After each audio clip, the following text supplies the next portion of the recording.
Good evening. Welcome to another live broadcast coming from Poplar Hill Baptist Church.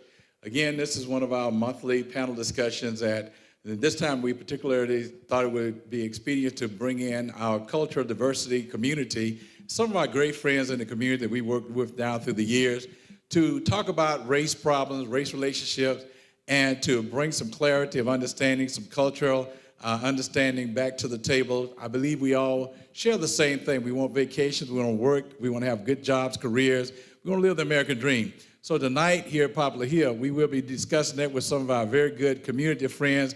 And to my immediate right is a judge who's just newly judged up here in Gwinnett County, and that is Ethan Pham, who has also a practicing attorney down in the Norcross area. In addition to him, we also have Billy Sparks, who is certainly no stranger to Poplar Hill and to the Gwinnett community and to the United States political arena at large. Also recently barred Antonio Molina. He and I go back quite a few years in the Salem Initiative, and I'm glad to see him now a full attorney and working towards some great things, as well as working down at the state capitol. Finally, we have Fareed Magoo, and so we're very happy to have Fareed with us, who is also, I'm not going to call him a lobbyist, but also worked at the State House quite a bit and did quite a few things down in the state capitol to bring about some of the laws that would help us live a very vibrant and verdant community. And so tonight we're going to have some candid discussions, if we will, with my friends to help us to build together community relationships, understand what we struggle against collectively and individually, have some discussions about what it will look like for us to work together, come together to bring about a cohesive community.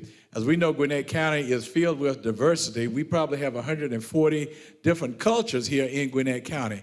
We just have a sampling tonight, but my greatest desire is that this will be a beginning of a dialogue that would help us to share information, ideas. I believe that one of my greatest sayings is that none of us is smarter than all of us. And so we take the opportunity to share ideas and thoughts and values.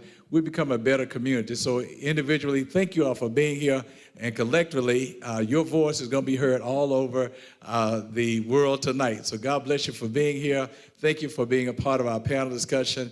I'm going to give each of you a few seconds to introduce yourself and anything that's on your heart pressing that you'd like to share, please share it at that time. So I'm going to start with you, Judge Pham.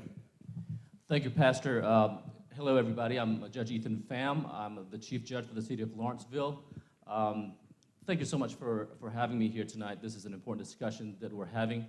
I'm glad to be here on this panel with the rest of the panelists here. I serve as the Chief Judge for the City of Lawrenceville, like I said. I'm also a partner at the law firm of Wynn & Pham, LLC in Norcross. Yes. Let's see, we're community-minded lawyers. We do a lot of things for the community. We work for the good of the community, and I'm looking forward to having this discussion tonight with the rest of the panel. Excellent, thank you. Billy. Good evening, and again, Reverend Head, who does an amazing job, both for your own flock and for the community at large, and I've had the honor of knowing you for a few years now. One of the things is a Native American representative on the panel. I had the pleasure of working with a lot of elders. And there's an old saying in the Native American community, how do you get famous as Native Americans? You live a long life and you become an elder. Exactly. And I'm almost there. I won't say how close I am, but I'm almost there as an elder. But one of the most impressive teachings is how this country was founded and who helped found it. As most people don't realize that the original Native American vision for what we call Turtle Island, or the United States. This would be a place where all the races would learn to live together. That's our mission. That's what was taught, elder to elder, generation to generation. And when they went to Philadelphia to write the Constitution, they had 66 Haudenosaunee, Iroquois, Sachems in the room helping them do it because they knew it was a vision. And that's a vision that I like to convey because we all have so much in common. And this is a place where we can show the world that differences don't matter, that color don't matter, that we're all one people. And that's what we should be advocating tonight. Excellent. Thank you. Antonio. So how am I supposed to follow Billy now? It's a tough act to follow. Tough. You know, my name is Antonio Molina. I'm also an attorney at Gwen and Pham Law now. Just joined the practice not too long ago. And thank you, Pastor. Blessed to be here. You know, we've been working together for years now, since Salem Initiative days. And, you know, my goal has always been to see how we bridge divides, right? I think it's, we can definitely always go further together than alone. And so that's been my life's mission, is seeing how we bring people together. I think this is a great discussion to have, especially in today's day, and understanding that there's always more that unites us than divides us. So I'm excited to be here and participate in this panel. Thank you very much. Brother Farouk. Pastor Head, thank you so much for inviting all of us here to talk about, you know, race relation. I am really, really honored as an American Muslim, you know, to be here, because it's so important for us to develop that relationship and understanding of where we are, where we want to go as a community, as a county, as a state, as a nation. My name is Farouk Moghal. I am a managing partner at MS Global Partners. Yes. We do government affairs and public policy work for the community also. And currently I'm serving as the chair of the Gwinnett County Community Outreach Board, where we have a very diverse board, and we're looking at issues, how to engage more collectively, what is it that we can do to serve the community. Very good. So we only have about an hour to do this panel discussion, so let me just jump right into it. Tell me one thing about your culture that you think is significant and different than the other cultures that you sit at the panel with tonight. So I was born in Vietnam. Yes. I came here when I was about 11. But before I answer your question, let me give you a little background about sure. My upbringing. Came here when I was 11. My dad and granddad fought for the South Vietnamese military during the Vietnam War. Mm-hmm. And after the war, the communists unfortunately took over the entire country. Sure. And those who served for the American military were thrown in these so-called re-education camps. Mm-hmm. And my dad was one of those individuals. So after he got out, he started doing the paperwork to get us to America. I was 11, my brother was 4, and my little sister was a newborn baby. Mm. And, we came here with nothing but the clothes on our back. Sure. And my parents had to work 2 jobs each, washing dishes at local restaurants to support the family. And at the age of 11, I had to step up and help raise my siblings. Sure. And so I guess that kind of ties into my answer to your question. What's a characteristic of my culture? Excellent. I believe the answer is that we're pretty family oriented. Okay, most of us we tend for one another. Mm-hmm. We look after one another. Excellent. We make sure that our family is doing okay. Yes. That we're all succeeding. But to continue with that story, we worked hard. I went to college. I became a tax software developer and did that for about 5 years. The economy hit around 2008. My parents both lost their jobs at a carpet mill up in Calhoun, Georgia. Mm-hmm. And I decided, I've got to do something to help them. Sure. And so I took out a loan and bought a chicken farm. Yes. So I became a chicken farmer. So during the day, I was working as a software developer, and then around 3 o'clock, I would take off and drive up to Calhoun from Rome and scoop chicken poop. Yes. To help my family. Sure. And, we did that for a number of years. My parents still run the farm for me. We still have the farm. Excellent. And my little brother is now a captain in the U.S. Air Force. My little sister is a nurse. And so, this country has been amazing to us. And part of it is that, we had to look after one another. Yes. I had to look after my siblings. Had to look after my parents. And so to wrap it up, one of the characteristics about my culture is that we're very family-oriented. We look after one another. Very good. Thank you, Ethan. Thank you, Pastor. Billy? Well, they say that the one thing that Native people, Indians, we don't shy away from the word Indian. We have to have a sense of humor, mm-hmm. and we have to smile, and we have to laugh, and we have to understand that we're all related. When we say a prayer, we have this term called Mitakuwe Oyasin. We are related to all that is. And we understand that everything around us is part of us. How we treat everything around us is how we're treated ourselves. And understanding that circle of life, understanding the circle that we create Okay. by giving and receiving constantly, breathing in, breathing out. We have a saying that every breath is a thanksgiving, every step is a prayer. And as we move, we validate Creator by literally standing in our essence with our strength and our purpose and our principles. And when you do that, you're happy. And staying happy is one of the hardest things in the world to do. I used to, when I travel for some of the things, I tell everybody, I said, don't be sad.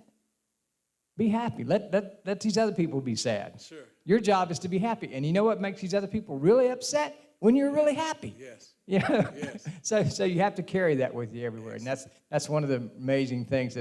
And a very famous Algonquin elder said that Native people will forever be known as the definition of forgiveness. Beautiful. Because we knew what would happen. Sure. And we stood it all. So. Thank you. Antonio. About my culture. Your culture. Man, Yeah. you going in there. We going deep. I love Go it. really deep. So I would say, it's very similar. And, I see Ethan now, almost like a brother. And it's so interesting, his story, right? Because it really kind of lines up with my story, right? My family got here when I was 6 or 7 years old as well, working hard. I remember what it was like to just have rice and beans, breakfast, lunch, and dinner. Sure. Going to school was great because you get different food. Because if it was at the house, all you were going to get was rice and beans. And you got the tortillas. You can't forget the tortillas. But it sounds funny now, but I remember growing up, we didn't have it all. My mother had to work really, really hard to get to where we were at. I remember all of us living in a one-bedroom apartment, right? And we'd have to share beds and do the best with what we had. But we were blessed that we had that, right? Because we knew that there was people out there that didn't even have that. Sure. So I'd say for us, at a very young age, my mom really instilled in us the importance of working hard. Okay. That it was critical. It's the whole idea of, success is when opportunity meets preparation, right? And it's making sure that you're doing the work, right? So for us, we're a very hardworking community. Absent what other people say or you might hear, our community likes to work hard, and we do the hard jobs. Right now, if you go down South Georgia, the people that are picking the fruit, that are picking the vegetables, they're turning two all the time, right? And they're working in conditions that you would never wish on anybody, right? Sure. With pesticides in the air and everything, sleeping 18 to a bunk, Yeah. But that's how we are, right? That's what we were raised with. There's this idea of working hard. Obviously, family is important. Sure.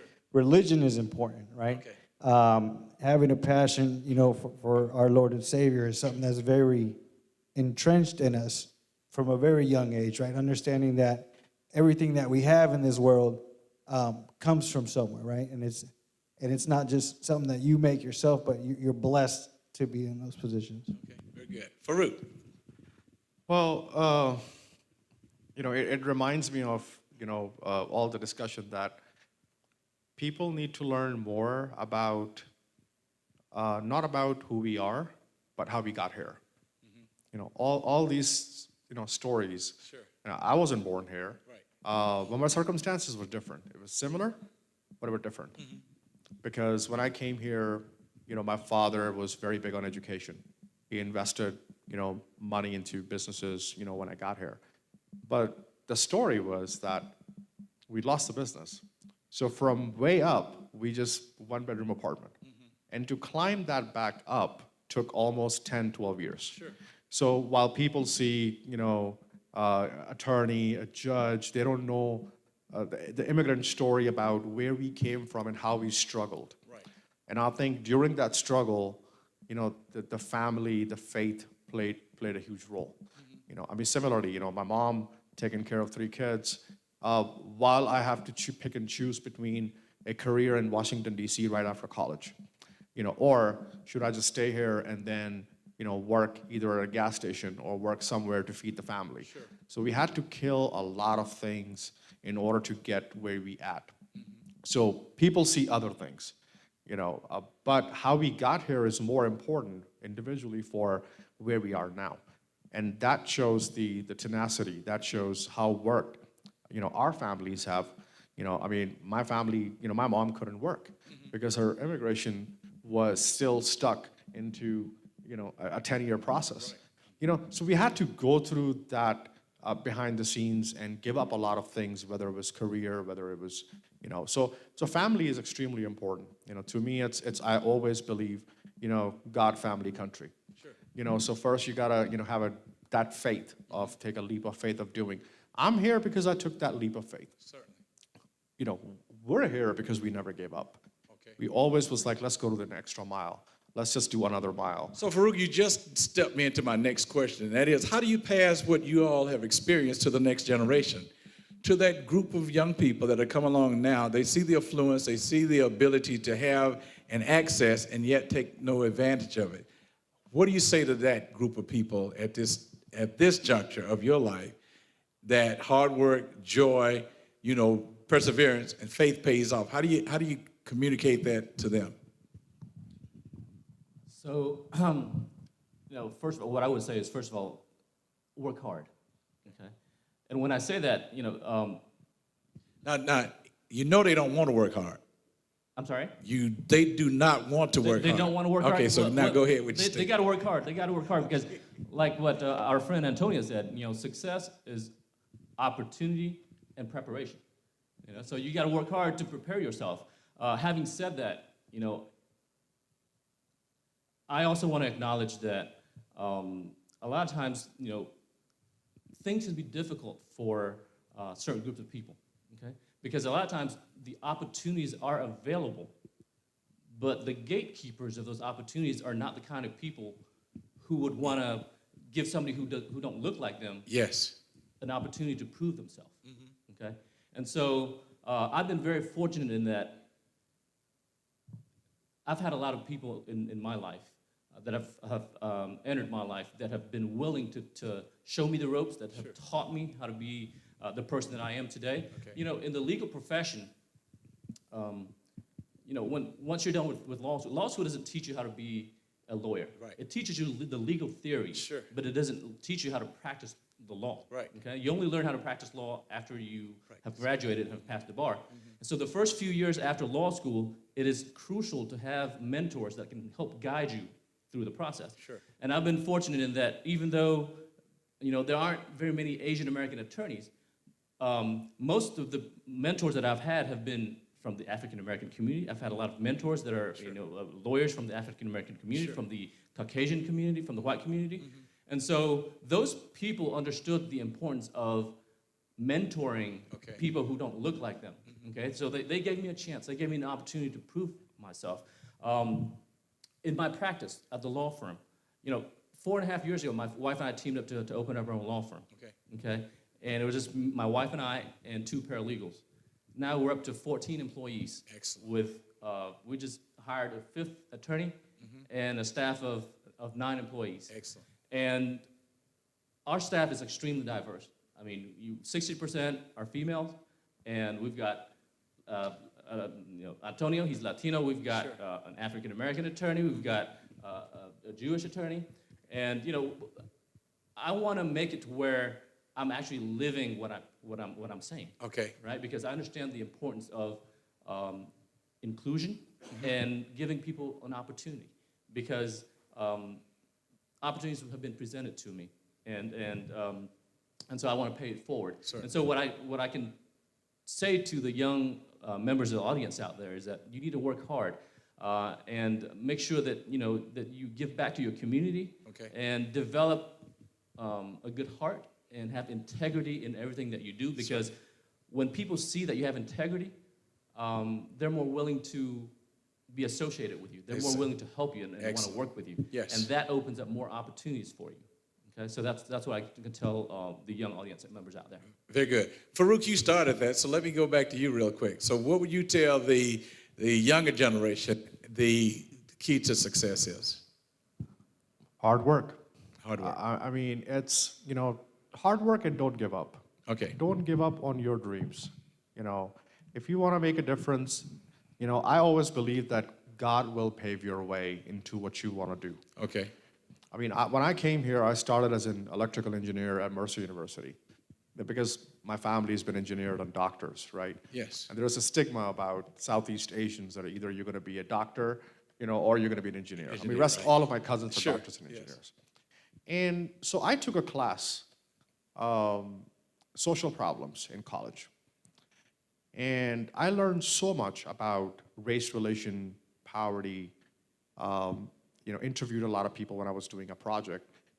And that led me to call, my father overseas. And I said, can I change my major to criminology, and political science instead of electrical engineering? He's like, just do what your passion is. Sure. And all of my friends would say, what are you going to do? Distribute surveys, knock on doors? And plus, I mean, you are not an American. You're still an international student. Okay. I'm like, I'll take that risk. Sure. I had no idea. So from that to master in my field where I am now, it was very hard. Right after September 11th, it was hard for American Muslims to get jobs. Sure. Because your name is different. Sure. And I was entering into a field where it's politics, where it's legislation, Right. where it's, people were afraid to hire you even as a, chief of staff or campaign manager because said, if we hire a American Muslim or a Sure. Muslim guy, our campaign might get affected. Right. So those are the things that I had to deal with, for almost 10 years, since September 11th to 2010. Till I decided, I said, okay, I'm not gonna give up what I'm doing. I'm just gonna spend $100, open Okay. my own firm, and then do what I like to do, whether it's pro bono or not. Excellent. Excellent. So this is hard work, and don't give up on your dreams. on your dreams, Okay. and God will always pave a way for you. Terrific. Antonio?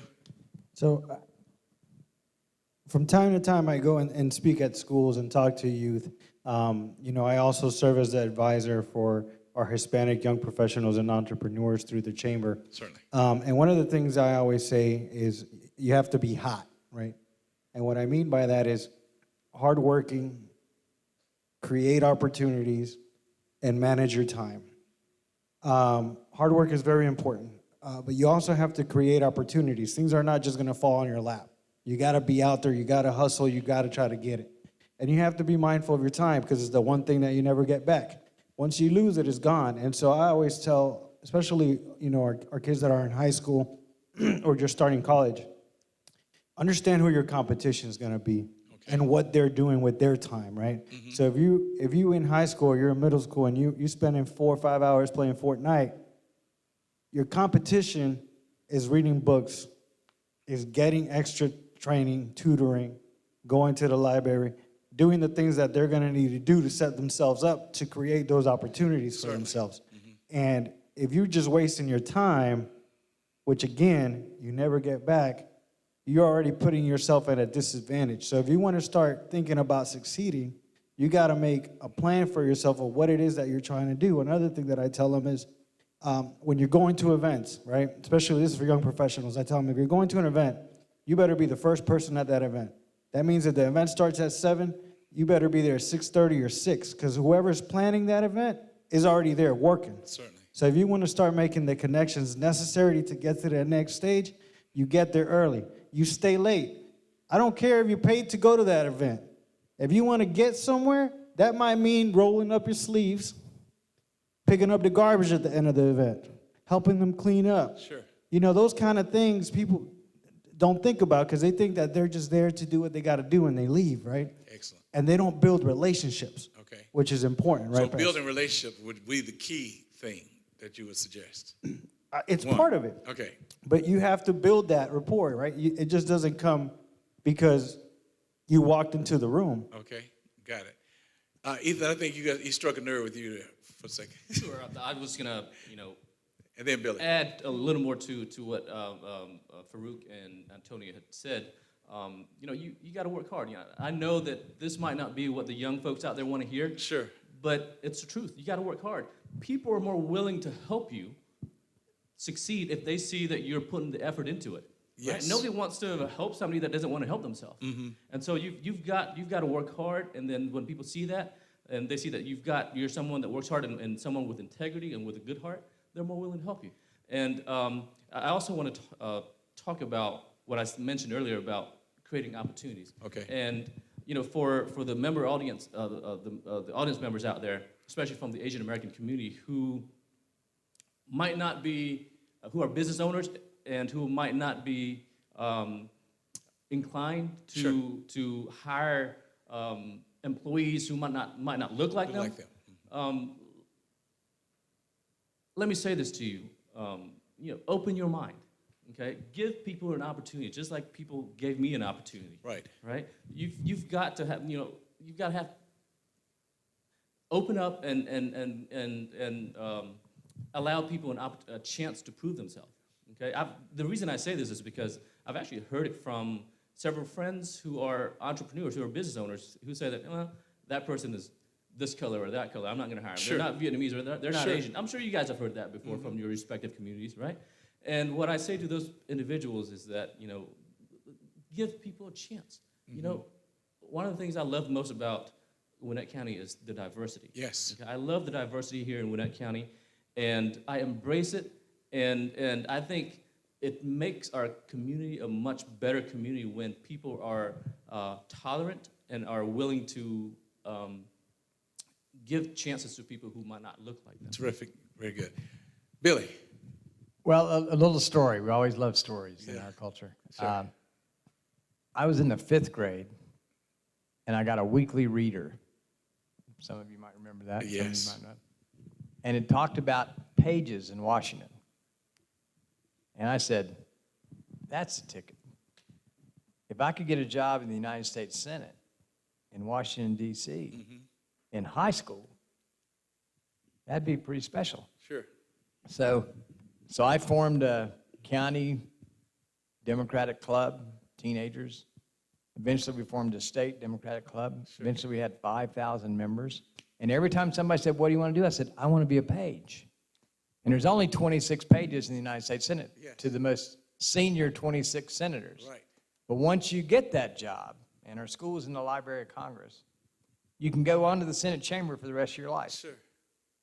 You can walk in there and believe me, it's pretty beneficial when you can hand a U.S. senator a piece of paper without going through anybody That's right. for the rest of your life. Yes. But my father was a cotton mill worker. My mother was a cotton mill worker. We didn't want for much, but when I told him I'm going to Washington, it scared him. Sure. But the reason I want to point the story out is you have to be passionate about what you want, and you have to be determined to get it, and let nothing get in your way. Excellent. And when I found out that there was 5,000 applications a year just from my state in North Carolina, and then when I got there, out of 70 pages, 60 of them were sons of millionaires, because that was the big ticket. Sure. All the Kennedy brothers were pages. You had the son of Lockheed, the son of General Motors. I was in a fast crowd. Yes. Yes. But it was something that I really believed, and that really set up so many more opportunities, throughout my life, from working with the mayor of New York, or working, with President Clinton's campaigns, for being able to travel all over the planet in diplomatic missions. But it really was determined by that one instant when I was 10 years old, where I said, that's what I want. Prior preparation prevents poor performance. If you prepare yourself, you can be met up with some terrific opportunities down the road. Farik, you were about to say something. Yeah, I want to just follow up on what Judge Pham said about appreciating your mentors, because when I was here, my mentors weren't Muslims. They were pastors. Sure. They were Asian American leaders. They were Latino leaders. Sure. If they would not have opened doors for me, and that's what the young generation, the folks need to understand, that if you're willing to work hard, people will open that door for you. Otherwise, Muslim community was so isolated after September 11 that people were afraid to get out of the houses. Sure. And the government wasn't really being friendly into, think about it. You have a different name, you go to the airport, so that changed the whole mindset for me of changing what I wanted to do for the rest of my life. It was not about, well, I can just join a corporate sector, private sector, make money, and just be happy. I said, no, this is not who we are. And that's where all the doors, that all my mentors from the Latino community, from the Black community, they opened me, opened arms and come like, look, we're one of you. We'll help you get there so that you can represent all of us in the near future. That's exactly what I'm trying to do, is telling the young generation that diversity and inclusion is so important. And that's gave me confidence to open doors for others. When in 2003, 2004 and 2005, I started seeing some policies at that time of Gwinnett County was targeting Latino business and immigrants because of the name being in Spanish. And when that started happening, I reached out to the Korean community out of the blue. I had no idea. Certainly. I mean, I am, my 9th year as an American, like as a Pakistani Muslim, reaching out to a Korean community saying, look, possibility that you could be next. Sure. Because of the population, because everything was increasing. So it gave me confidence to reach out to other people. Excellent. And that's what we want to do collectively. So you're just really saying you were transparent in what your needs were so that somebody else could help you with your needs and you could help them with their needs. Do you see that being something even more viable today, that we reach across ethnic boundaries and start supplying needs from our communities to interact with each other to make us all stronger? So I think, Pastor, we really, as a community, especially as a county, need to get beyond this idea that it's about diversity. To me, diversity is just the first step, right? Really, what you want to get to eventually is real inclusion, right? Sure. And that takes work, right? Because you can easily hide the fact, for instance, in Gwinnett County, that we're a majority minority state, or majority minority county. Right. But what does that mean, right? How do you break those things down? And how do we make sure that everybody has a chance? I think everybody said it, and I don't think any of us have gotten up here without mentors and people supporting us. It just doesn't happen.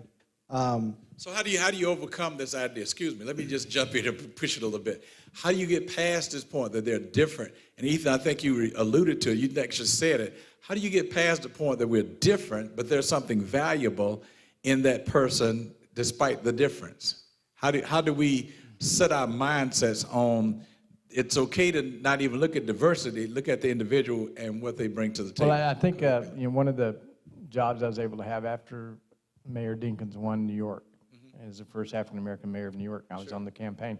And then I became director of the transition. Okay. So the mayor of New York has 5,000 patronage jobs. So as the first African-American, determine, not just, as you say, for diversity, but to really show inclusion, to show that you have the capability of understanding that the number of voices in the room is only as strong as the diversity that they bring to the table. Okay. And that's such a big principle, because everybody has that life story. Everybody has that special thing. When the Hispanic community, working in New Mexico with Governor Bill Richardson, the highest elected Hispanic official in the country, and Mayor Dinkins, seeing that, how it works, putting those kind of things together, and really showing people by example, Okay. and not shying away from it. What I used to hate to hear, and I'm sure you've heard it, is I couldn't find a qualified African-American candidate. Sure. Well, you sure didn't look far, did you? Didn't look far. You didn't look hard enough, because that's part of your job. You got to look hard enough, and really getting that. And then, as I said, you got to walk your talk. You So really to have knock to out- walk your talk. So and to knock that's out so the key whole to it. idea of diversity, let's just forget about diversity and just find inclusion to be the order of the Well, day. President Obama had a great saying. He said, "I don't want to just sit at the table. I want to eat." That's Well, good. diversity, Yes. I give you a very simple example. Diversity is when you invite a diverse faith, race, ethnicity to your church. Okay. They all come and listen to you. Inclusion is that you are inviting us to be here. That's inclusion. Your people can sit of multiple faiths. they can come and enjoy, they can, listen to your sermon, they can, that's what diversity is, that you're opening your doors for everyone. But inclusion is that you're bringing us here, including in the dialogue. Very good. Ethan? Good point. Well, I don't know, how you would change someone's mind about seeing the value of diversity and inclusion, other than to, like Billy said, you walk the walk.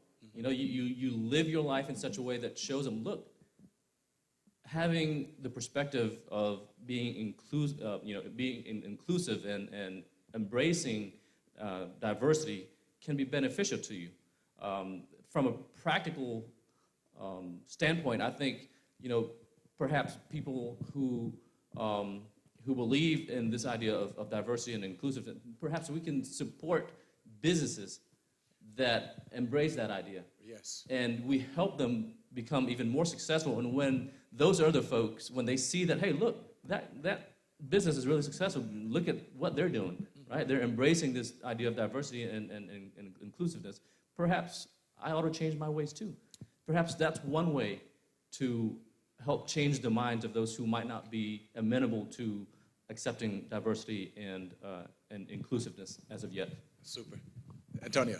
I would say this too, right? I think we're having this discussion. We're obviously, Zennials and older, right? The next gen is already looking at things different, right? And we're starting to see the change that is coming about. One of the reasons why diversity and inclusion is so important now, and it's the hot topic words, right? Yes. That all the corporations are talking about is because a lot of the leadership, even within their organizations, is coming up. It's a lot younger.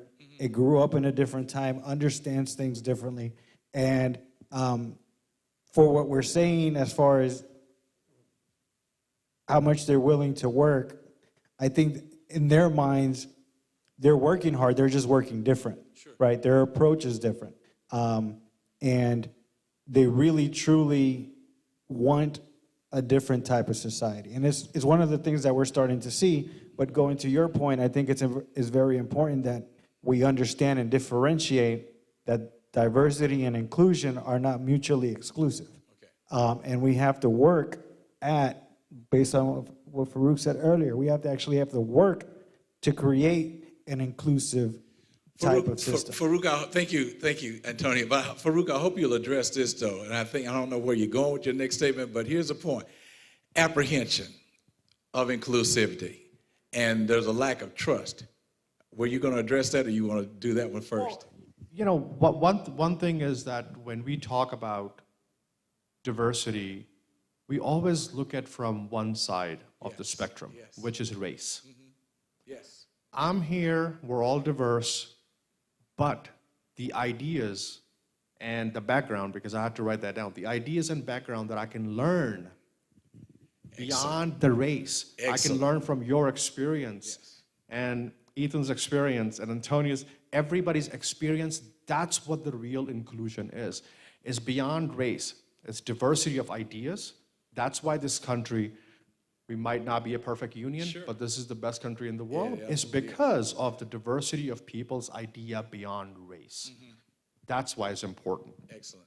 So if we could get beyond the apprehension of trusting cultures and trusting ideologies, we could really build a stronger country, and particularly a stronger county. Since we are here in it together, we have the ability to communicate and to trust each other. We certainly can have better lives here in Gwinnett County. Would you all agree with that? To some degree? Absolutely. Okay.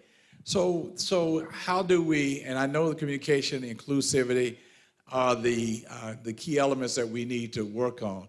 How do we bring our cultures to the table and actually, can I call it spin those cultures so that we all engage in each other's cultures with a great degree of faith? I know that's a big word either way, but the faith, the spiritual faith, Billy, so that we'll start driving the whole impetus behind inclusivity and acceptance rather than standing back on the edge of the wall outside looking in. How do we bridge that gap or get over in the midst of our inclusiveness so that we become stronger?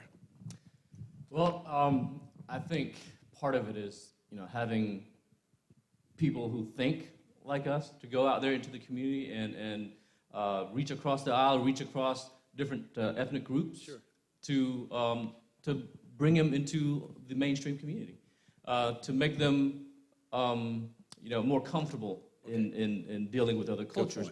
And so that's one of the reasons that my friends and I came together about 5 years ago and created what's called the Atlanta International Night Market. I'm sure you guys have heard of it.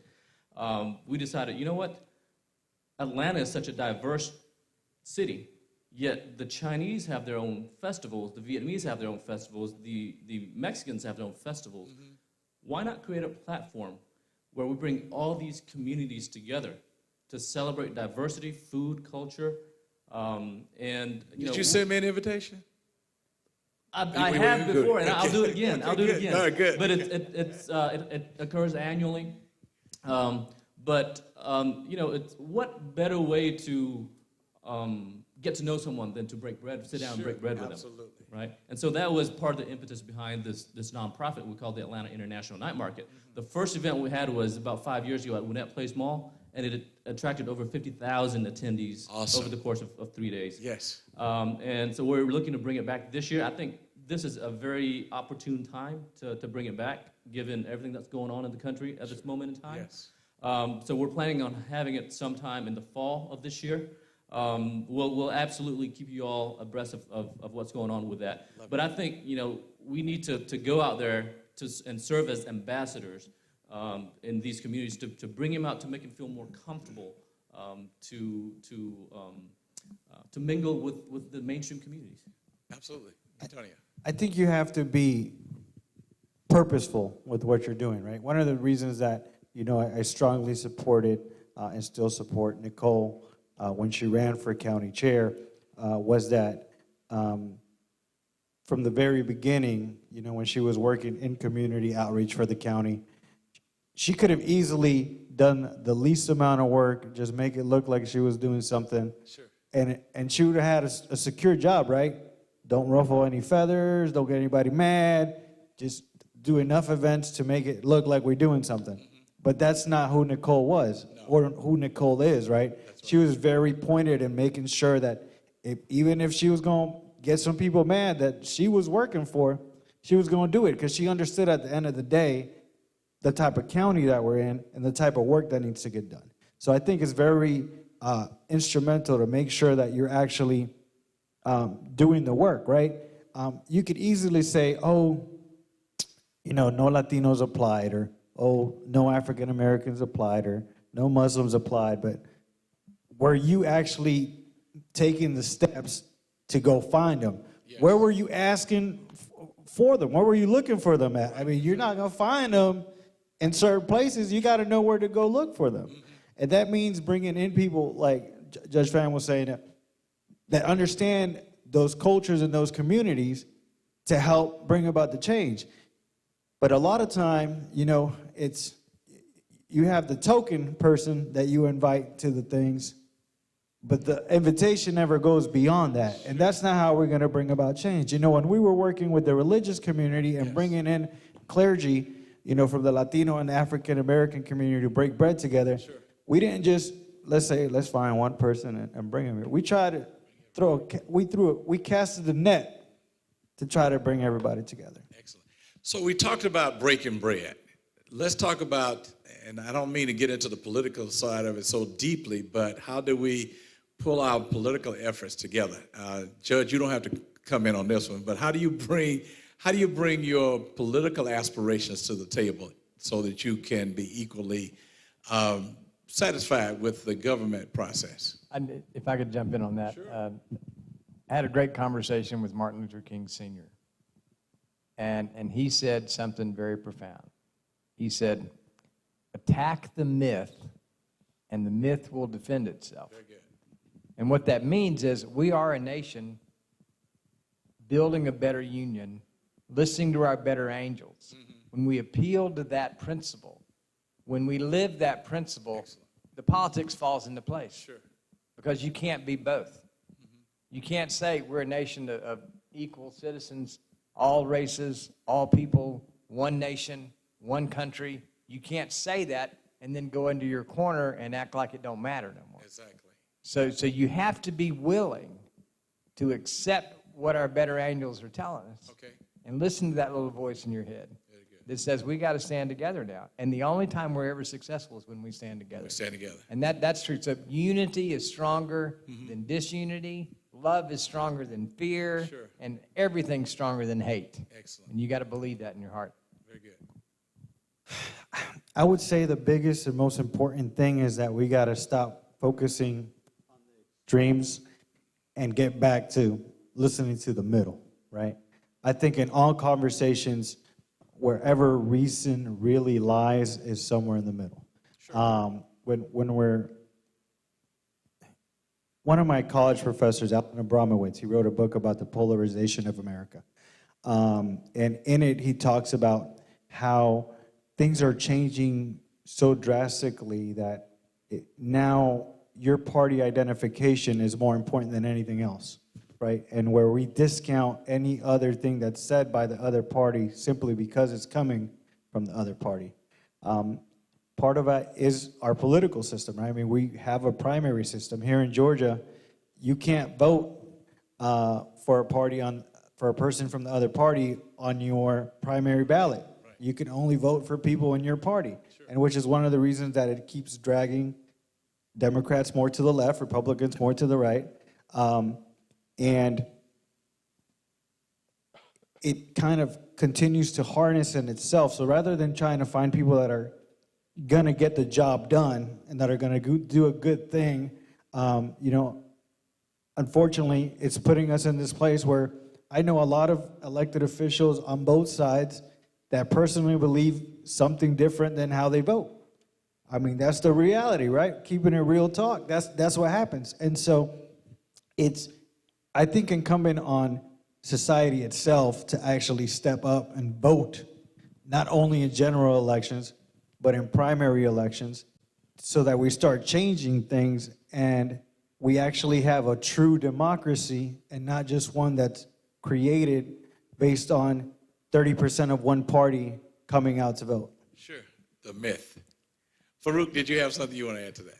Well, education is so important. Education, learning about the issues.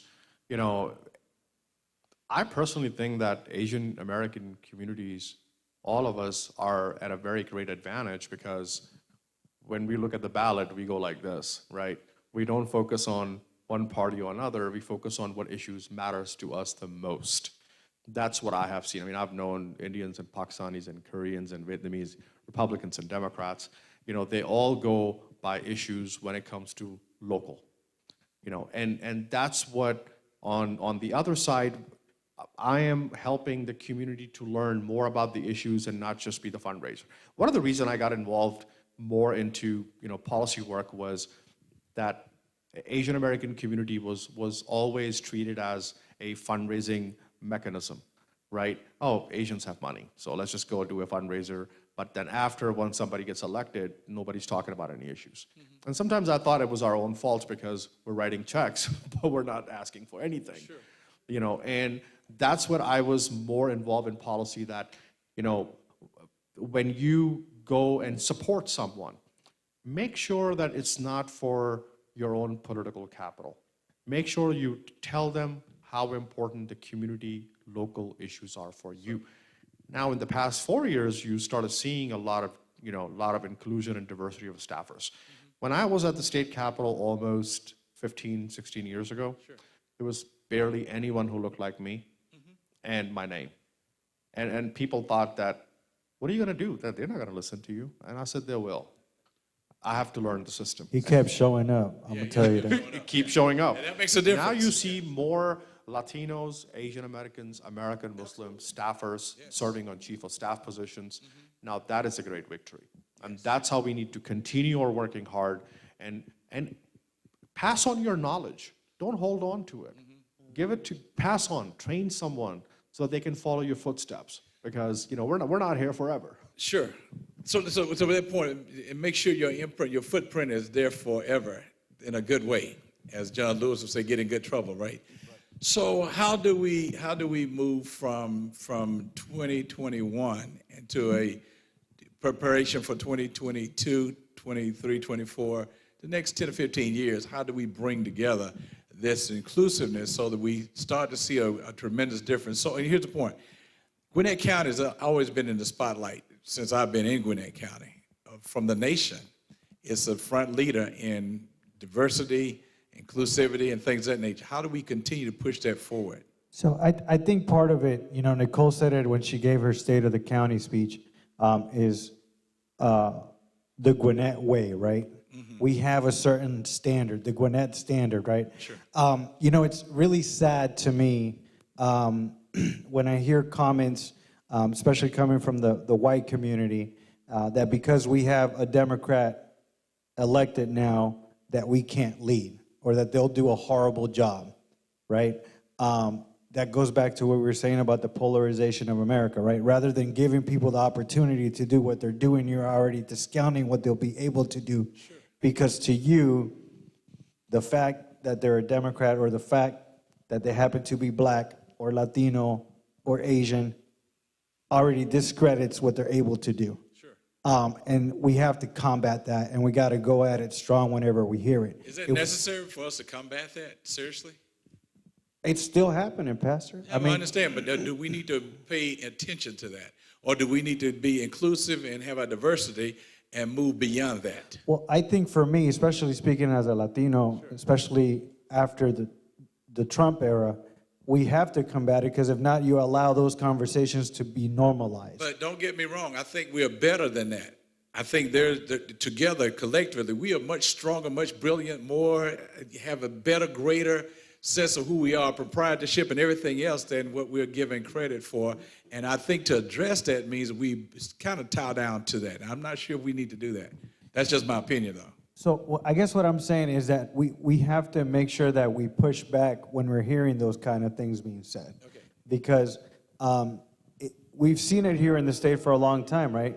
Even nowadays, you hear the conversations about how things were so much better in the cab when other people were in charge. Sure. And now things are just horrible because other people are in charge. Yes.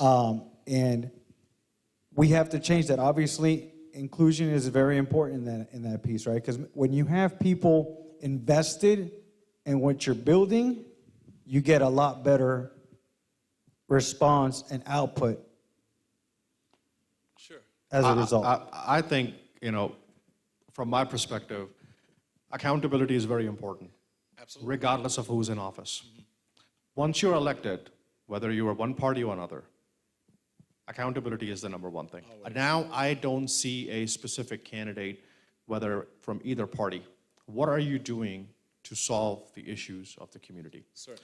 And where we do not want to go, and this is a hard pill to swallow, but as somebody who's a student of applied sociology, where we do not want to go is that we became diverse, and then we came back to that we're only doing things for our own community. Exactly. So I give you an example. In almost 7, 8 years ago, San Francisco had a mayoral race. And the Vietnamese community was pit against the Korean community in that race. And I started talking to my friends in the Asian American community, and I said, that is not what we want to see in Gwinnett County in 10 years. Exactly. We, all of us, wants to take that. I want Judge Pham to come and talk to the Muslim community. Sure. I want you to come talk to the Muslim community. I want the Muslim community. This is who we are strong. Yes. Because if we get that level of diversity that we are, and if we start only hanging out within our own community, it's not going to make any. In fact, there are going to be folks who are going to pit against, okay, you're different. You're white, you're black. You're Hindus, you're Muslim. You're Christian. You're non-faith. There are folks and energies out there who are going to discredit what we're trying to do. Okay. And I think that's what is important, that we learn and break bread, and we learn about each other, because everybody has, come up with a different experience. I got involved, with State Representative Pedro Maren. I mean, he was Latino. With him, I've been to churches, right? Sure. I've been to Catholic churches. I've been to Baptist churches. It was because I wanted to make sure that my family or everyone that I know is aware that there is that diversity and inclusion aspect of it. We do not want to just hang out in our own communities and not make a difference. This is where everybody, in a leadership is, making a difference. Very good point. Billy? It's just really, really important to stay the course. And when you're in office, and I used to ask as a political consultant, I'd say, is this the last office you want? Because I need to know that. Is this a stepping stone for you? Because we said there's two kinds of office holders. You want the title or you want the job. And you really have to find people that want the job. Sure. Because that's what makes the difference. And that's what creates the long-term impact of change that we really do need that. I mean, when African Americans got into basketball, got into baseball, and the entire world changed, and diversity in sports, they say that's the front porch for a lot of things. But sports showed us that, when you play as a team, there ain't no color on the floor. Right. There's only all five of us working together. So I really think that again, every day you have an opportunity to make that difference in your life, in your business's life, in your community's life, and you just keep going on. Like, ain't gonna let nobody turn me around. Excellent. There's a reason that song was so powerful. Yes. I ain't turning around for nobody. I'm marching on. I'm marching on. And once they know that, they kind of get out of your way. Certainly. Absolutely. Go ahead. Pastor, if I may, I'd like to make just a brief comment on this topic. I want to shy away from political discussions, but Okay. I do want to say that, going forward, I hope that our country will become less polarized. I mean, there's so much polarization out there. Too much. Too much. Yes. And that can't be good for our country. And so I do hope that people will work together and come together and work towards becoming less polarized as a country. I wish we all could be judges, because that would less polarize us, wouldn't it? You have to be a fair judge in everything that you do. I think that would be the perfect scenario for our country. Everybody is a judge. Everybody is a judge, and we make sure that we are right and we're good judges to start with. So we've got a couple of minutes left. So Farouk and Antonio and Billy and Nathan, thank y'all for being here. But give me one last thing you'd like to say to the community before we close out this segment. So anything you'd like to share just out of your heart in the thoughts of inclusivity or bringing us together, you're free to do that at this time, whatever is pressing on your heart now. Sure. Once again, thank you so much for having all of us here tonight, Pastor. Reverend Washington. Absolutely. I've thoroughly enjoyed the conversation here tonight. I want to give it a little shout out to the city of Lawrenceville. They appointed me about 4 months ago as their chief judge. I'm the Great. first person of color chief judge in the city of Lawrenceville. And I'm really enjoying my time there serving as their chief judge. Excellent. And I think, of course, I have the qualifications, but on top of that, I think the elected officials in the city of Lawrenceville, they are the kind of people with the kind of vision that we have been talking about, Yes. which is they want to see progress in the city. And they're the kind of people that are willing to give other people a chance. Excellent. Okay, and so I want to thank the city of Lawrenceville for doing that. When I preside in court, I think about how some 25 years ago, I was this poor little boy that ran around the rice fields of South Vietnam, in my bare feet. Sure. And now I'm giving a chance to preside in court as a judge and make decisions that affect people's lives. It's a humbling experience for me. And when defendants come before me, I see myself in them. My dad was imprisoned, like I said earlier, after the Vietnam War without due process or anything like that. And so these are the kind of experiences that I bring with me when I preside in court.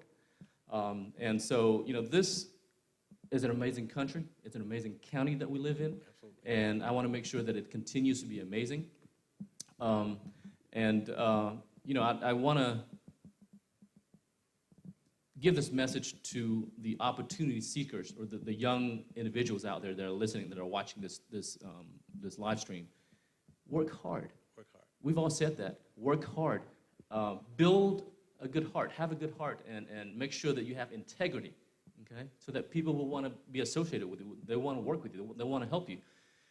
My message to the other side, to the gatekeepers of opportunity, have an open mind. Have an open mind. Give people a chance. And I'm not saying that, give people a chance regardless of their qualifications. There are plenty of qualified people out there from all ethnic backgrounds. Give them a chance. Open up. Excellent. That's my message. Thank you. Thank you. Billy? Yeah, just basically, the big message is every day is a gift. Pray all the time. Listen to the world around you, and just keep walking in a straight line. Very good. Thank you. Tony? Yeah, I would say keep reaching back and pulling others with you, right? I think a lot of times in a lot of our communities, we have situations where you have gatekeepers, right? And those gatekeepers don't want to let anybody else in because they love the fact that they hold the keys. Sure. And that really hurts communities, right? Because going back to diversity of thought, and qualifications and training, I think for me it's always important that it'd be easier for the generation that's coming after me to get to where I'm at. And I always tell, my mentees, I'm like, if you guys get to my age and you're not better than me, then I did something wrong. Because that should never be, the goal should never be to be who I am, where I am. The goal should be always to be better. And so that means that we actually have to do something to make those things happen, right? It means opening doors, connecting people. I just wanted to say that my native earned name, because we all have two names in native culture, is turnkey the door opener. That's my job. Turnkey. That's what I have to do. Excellent. I have to open those doors. So we got it. Thank you. Thank you, Antonio. Farouk? I think the closest, when it comes to race relation, that how you can improve relationship is, what the Bible says or what the Quran says. Reach out to your neighbors. That's the least you can do, is learn about your neighbor, who they are. That's how I have been successful looking into people's, you are in a leadership position because you learned about your neighbors. And one thing is always respect your mentors. I mean, I would not be here if it wasn't for my professors. Sure. I was literally wanted to just wrap up after September 11th and just go back home. There was a situation where, and you learn from experience. When I was at Mercer, I did not realize about race relation. I was just, studying hard, working, understanding. And I was in my African American studies class, and there was a black girl. We were having discussion on race relations, and she says, Farouk, who do you see me as? And I said, I said her name. I said, that's how I see you as. And she's like, you don't see that I'm black? And I'm like, well, in my religion or culture, when I came from, it really doesn't matter. Like, we don't even think about that. But after September 11th, a couple of my friends, from the black community said, now you're probably going to understand and know what the black community has gone through for the past 250 and 300 years. We're going to continue on seeing as Muslim Americans, constantly somebody's watching you, somebody is, and that changed my mindset that I don't want of any community to go through what the black community, Asian community, Latino community have gone through in the past 200 years. Sure. That's why my message is reach out to your neighbors. Very good. Very good. Thank you all for being here tonight. You have been a blessing to us here at Poplar Hill Baptist Church, and certainly to our listening and our visual community. Again, thank you all for being here. We bless each of you for what you bring to the table, your diversity, but more importantly, your inclusiveness and your openness to hear from us and to be a part of our community here at Poplar Hill. Let me again thank Reverend Washington for reaching out to you collectively, individually, to bring you all here tonight. And again, I always enjoy being with you wherever you are, whatever arena we're in, and I just bless you for it. And we thank God for you. Amen. Again, you've been listening to Poplar Hill Baptist Church, a Christ-centered church where love is the greatest. And again, as you've heard, diversity, inclusive is a new buzzword for the day. We're going to quit being diverse and talk about inclusive. And again, we're a Christ-centered church here at Poplar Hill Baptist Church where love is the greatest.